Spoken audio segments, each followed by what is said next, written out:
So on June 19th, 2023, I turned 30 years old.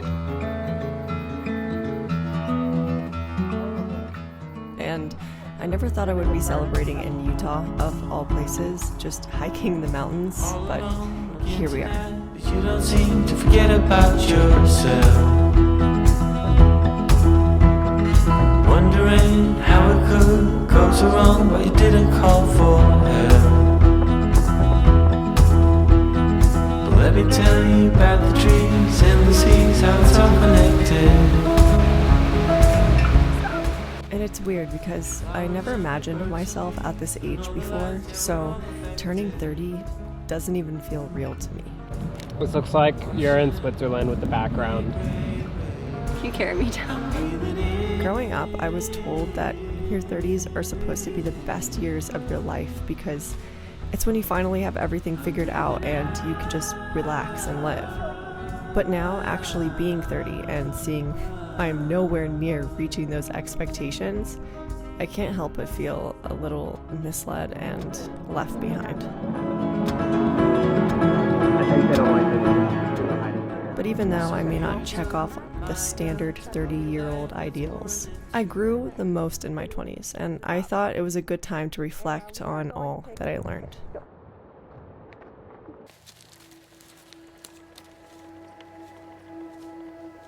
If you're pining for youth, I think it produces a stereotypical old man because you only live in memory. You live in a place that doesn't exist. Aging is an extraordinary process where you become the person you always should have been. We live in a youth-obsessed culture that is constantly trying to tell us that if we're not young and we're not glowing and we're not hot, that we don't matter. I refuse to let a system or a culture or its distorted view of reality tell me that I don't matter. I know that only by owning who and what you are can you step into the fullness of life. Every year should be teaching us all something valuable.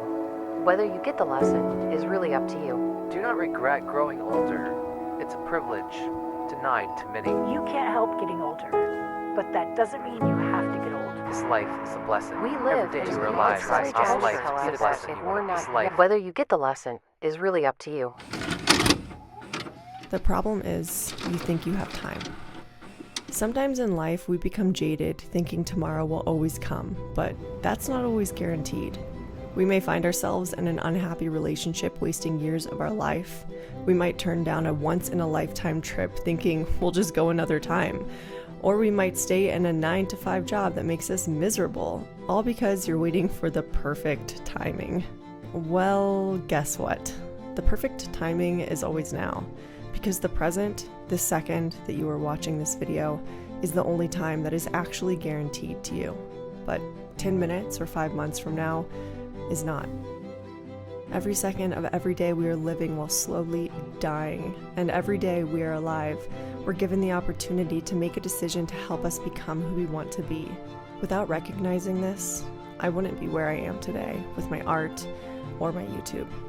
So next time you question doing something in the moment, remind yourself that your time is limited. Work now, play later. What you do today determines where you will be tomorrow. So when it comes to chasing your dream, sometimes you have to give up something in order to gain something bigger. And for me, this was a lot of my fun time. I'm not. I needed to ask you a question. Well, ask me what? Jane, have you met her? Have you met the woman across the street? I realized very quickly that if I wanted to take my dreams seriously, they needed to be first priority. This meant getting 2 full-time jobs to help me pay for my art. It meant posting 2 art YouTube videos a week and releasing new artwork once a week.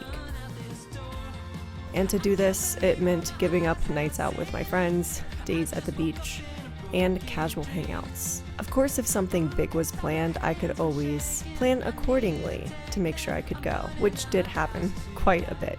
But all this to say, your dreams should always come first. Because if you put in the work now, you can have all the fun you want later when it pays off.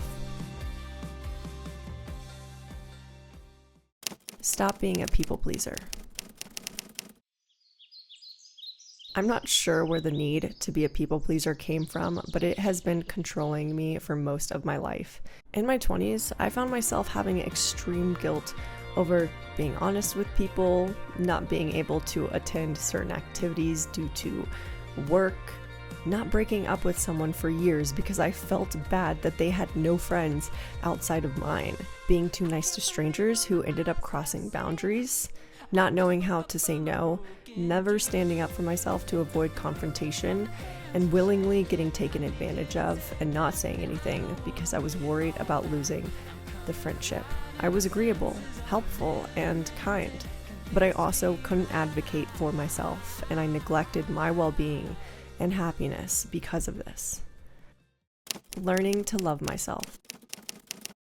When I realized my people-pleasing came from not loving myself enough, I started taking action to love myself and treat her like someone who deserves the best of the best. In doing this, it almost felt as if I was seeing myself for the first time. I started creating a morning routine, waking up at 5 a.m. to do a run, do yoga, make myself a nice breakfast while listening to jazz. I showed up for myself daily. I looked presentable. I would do my hair and nails, dressing cute, not for the world, but for me. I created a self-care routine. I would make myself candlelit dinners, and I allowed myself to do special occasion things all the time. Because if you can't love yourself, how can you expect someone else to? Stop caring about what other people think. I hate to be the one to tell you this, but no one cares what you do. Okay, maybe your close friends and family do, but the majority of people truly don't. Let me explain. I used to be the type of person that would dress a certain way around certain people, or I wouldn't vlog in public because I thought people would judge me. I would edit out every mess up in a video, mispronouncing a word or stuttering. I noticed the fear of caring what other people thought was very prevalent in my life, and it needed to be fixed. At the end of the day, no one will remember passing you in a crazy outfit or filming yourself walking down the street. No one cares, and you shouldn't either. Letting go of things that aren't serving you or your dreams. When I say letting go of things that aren't serving you or your dreams, I'm talking about friendships, relationships, activities, and even bad habits. The beginning of my 20s, I was in a relationship getting cheated on all the time, and I was also participating in nights of debauchery because the person I was with was heavily into this.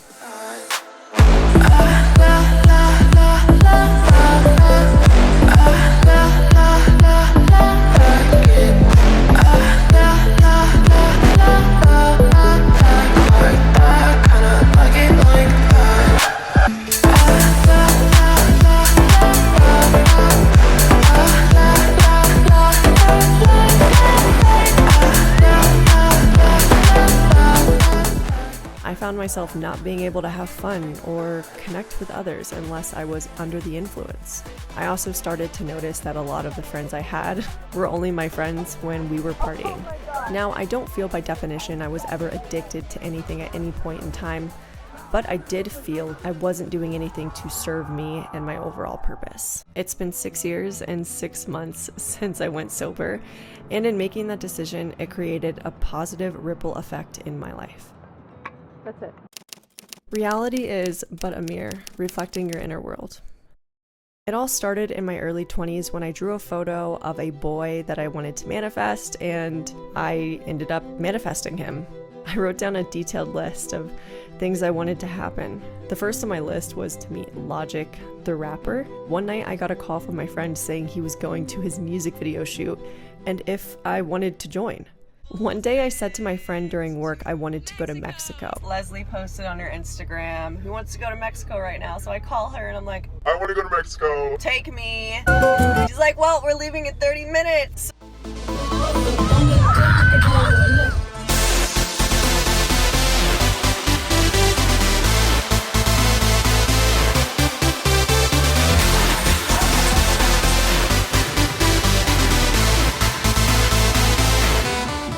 There were so many more events like this, but all of these experiences just showed me that my predominant beliefs dictate my reality. It's okay to try something new. The amount of times I changed my hair and my style was excessive. But trying something new doesn't mean just physically. My 20s was the time that I experimented with every hobby under the sun, from special effects makeup to building furniture and light fixtures, to working as a first AC, to painting, modeling, and so much more. But as much fun as it was, I was always told that in order to become successful, you have to focus on one thing. And I still believe that to an extent, but I also believe that you can put your energy into multiple things you love as well. When I decided I only wanted to be a space artist, I made the decision to create only things related to space. As the years went by, I missed doing other creative things. And I was worried if I did, it would mean I couldn't become successful in being a full-time artist. It took almost a year of deliberating until I finally made the choice to start a new YouTube channel where I was able to explore other creative outlets that weren't surrounding space. This didn't mean I loved painting space any less. It just meant I could be an artist not bound to a niche and create in all forms through interior design, art, fashion, filmmaking, and editing. So if you ever find yourself thinking you can't do something new, just know that you can do whatever you want. Of course, there's so many things that I could touch up on because I feel I am continuously learning so much on the daily. But I felt like these were pretty big markers to hit. Even though I don't feel I'm where I want to be yet, I know I'm heading in that direction, and I can't wait to see where I am in the next decade. Cheers to 30, flirty, and thriving.